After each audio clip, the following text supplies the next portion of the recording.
What is up, guys? In today's video, I'm going to be going over my settings in Fortnite Chapter 7 Season 3. As always, if you guys do enjoy this video, find it helpful, informative, or interesting, remember to give it a like, subscribe if you would like to see more, comment down below what controller you use to play Fortnite, and if you guys would like to use my code in the shop when getting anything, it is EvolveJake, just like my channel name is, and it is underneath the webcam at all times. And so for starters, yes, I do play on controller. I use a PS5 aim controller. There will be a link down in the description below where you can check them out. And you can use code EvolveJake for a discount. I also do use a controller scroll wheel, which goes on top of the controller.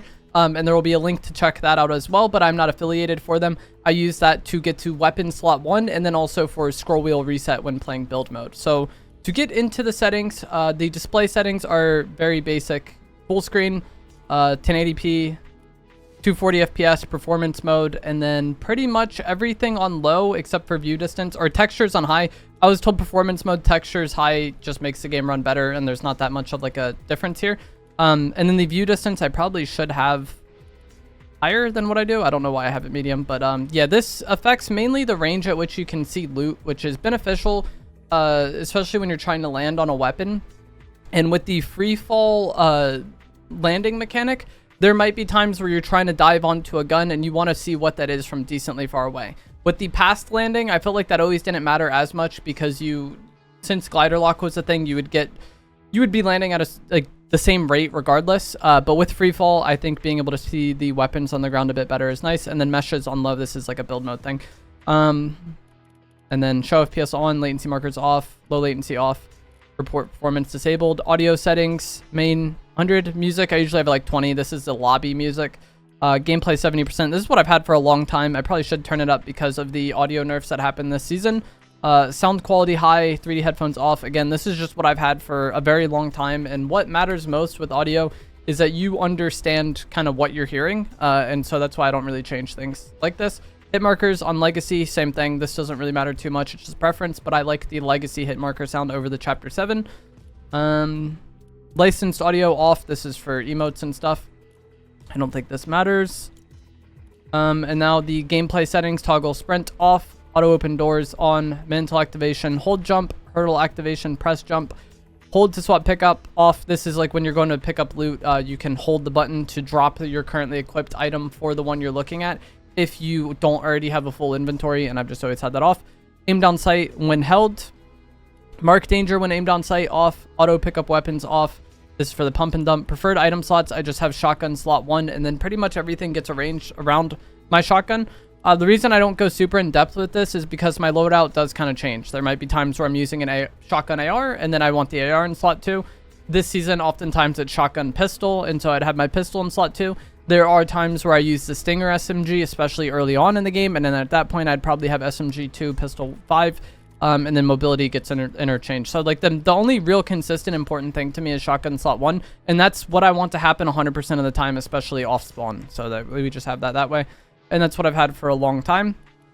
Auto sort consumables to the right on, continuous fire on. This is a new setting that was added this season that makes semi-automatic weapons automatic. Like you can just hold the shoot button. This is most noticeable with the lance head pistol because that is a regular semi-auto weapon that you need to tap fire normally.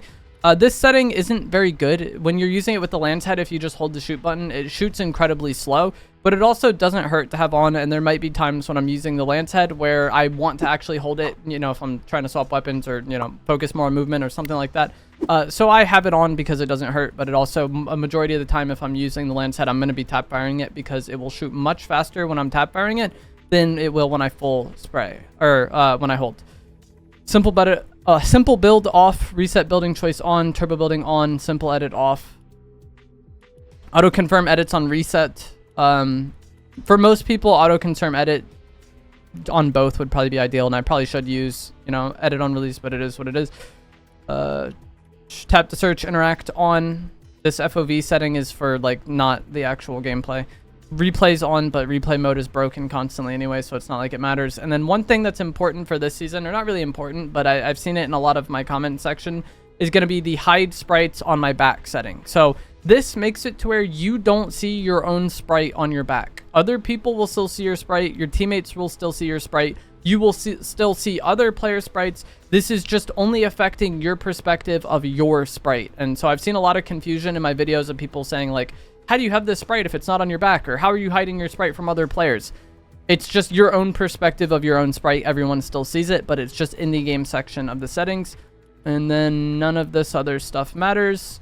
Game UI, most of this is just preference. I like the cumulative damage numbers. Reticle on. HUD scale 90. Net debug stats. I've had people ask me, how do you get the ping to show? It's the net debug stats in the game UI section. Touchscreen I don't use. Mouse and keyboard. Nothing matters here, I don't think. I have a keybind for keyboard that matters. So, like I said, I have a controller scroll wheel, and I have, so scroll wheel slot 1 is scroll wheel up on my scroll wheel. And so anytime I hit that, I will be on slot 1, which earlier in the video we talked about shotgun. That makes it where I can always get to the shotgun just by hitting that activation simply and easily. And Fortnite does have the quick weapon setting that basically allows you to accomplish this. But that was added after I started using the controller scroll wheel. I started using it in like chapter 3, and then I think quick weapon maybe came in chapter 5 or towards the end of chapter 4. And I've seen debate online of people saying that like the controller scroll wheel shouldn't be allowed or Epic doesn't allow it. It was actually broken at the start of chapter 6 season 2, and Epic fixed it. So the fact that they fixed it in an update at some point tells me that they're, you know, pretty content with people using it. And then I also have reset build on scroll wheel down, which is useful for builds. And now my controller settings, Builder Pro on, auto run off, inverted off. Slide hold time. This is how long you hold the slide button before you actually start sliding. Normally, I would suggest you want this as low as possible without accidentally activating it. That way you can be quick and fluid with your movement and slide whenever you want to slide. There is maybe some argument this season with the boots, where if you have a really low slide hold time with the boots, it can be difficult to crouch at any point. Like if you're trying to crouch behind cover, you just end up sliding. And so if you really like the boots, maybe you want to adjust this, but personally, I wouldn't want to adjust that just to use the boots because I don't think they're that great versus decent players as is. Vibration off, quick weapon, I don't use. This just means you don't use it, essentially.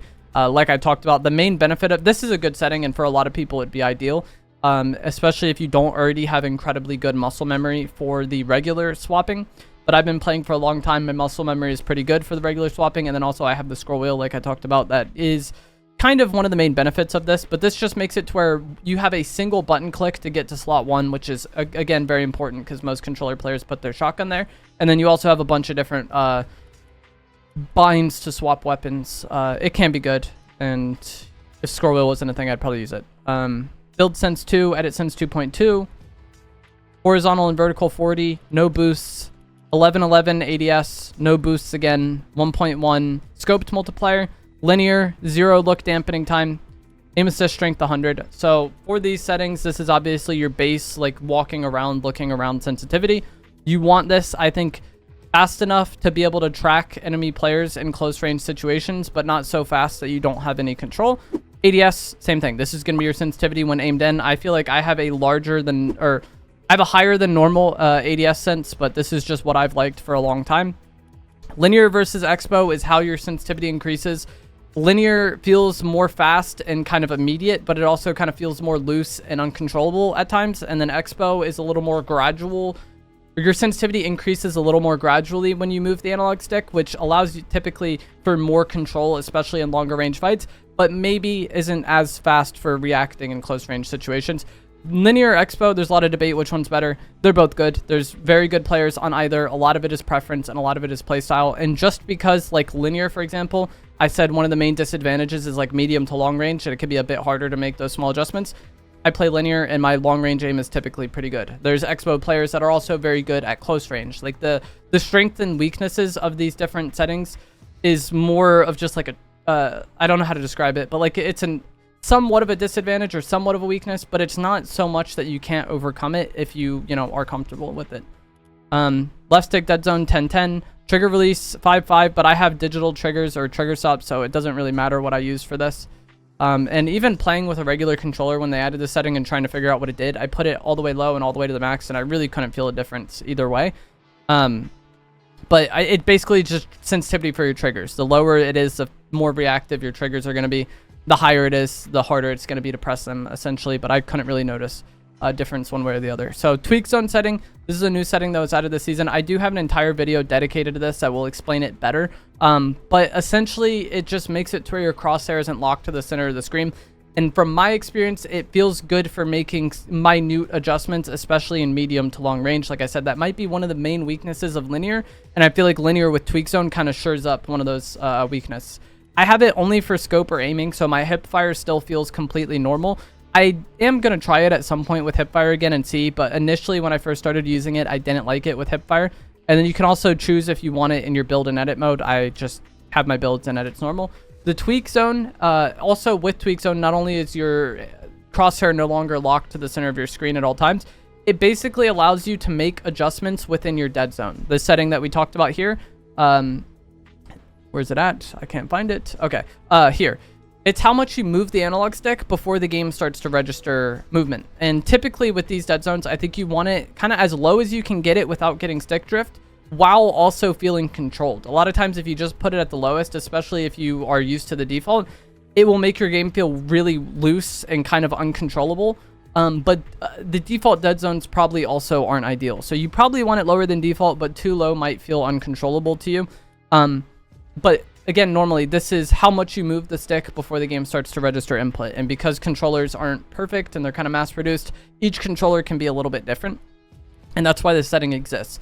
The tweak zone setting on top of that allows you to make adjustment within your dead zone. So the area of your stick movement that the game normally wouldn't be registering input, the tweak zone allows you to make adjustments in that.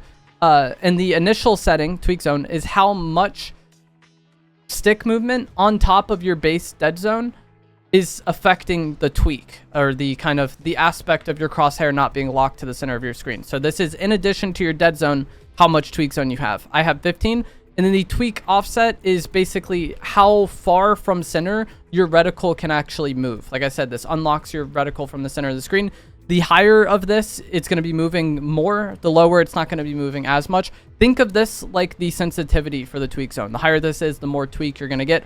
The lower it is, the less tweak you're going to get. I have 1.5. I just wanted a little bit of tweak. I wanted my aim to feel normal in a lot of situations, while also allowing me to take advantage of the tweak zone in certain fights when I found it useful. And the fights I found it most useful are kind of like medium to long range spraying. And so that's why I have it the way I have it. I didn't want it to be very extreme. I wanted it to be pretty minor for making those small adjustments. And this is what I ended up on. Put controller I've off. Don't know if these vehicle controls matter. But like I said, the tweak zone setting is kind of hard to explain, especially in a video like this. I have a video dedicated to it that I made earlier on in the season. For my binds, they're mostly default. I play claw, which means your index finger is on the triangle, circle, X, square buttons at all times, and your middle finger is on the trigger. And this allows you to hit all of those buttons without taking your thumbs off the stick. For a lot of players, playing claw isn't ideal. It's kind of outdated. I've been playing claw since before paddled controllers were a thing.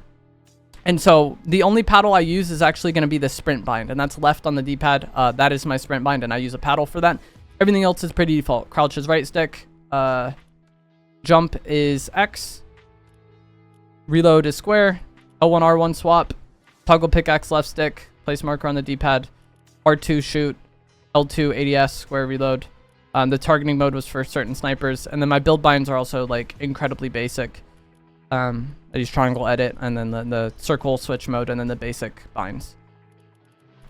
So yeah, my binds aren't too interesting to talk about because it's basically just default with sprint on a paddle, because I don't like left stick sprint in really any game, and then I use pickaxe on left stick. But that is going to be it for this video. And my Fortnite Season 3 settings. As always, if you guys did find this to be helpful, informative, or interesting, remember to give it a like, subscribe if you would like to see more, and I will see you guys in the next one. Thanks for watching.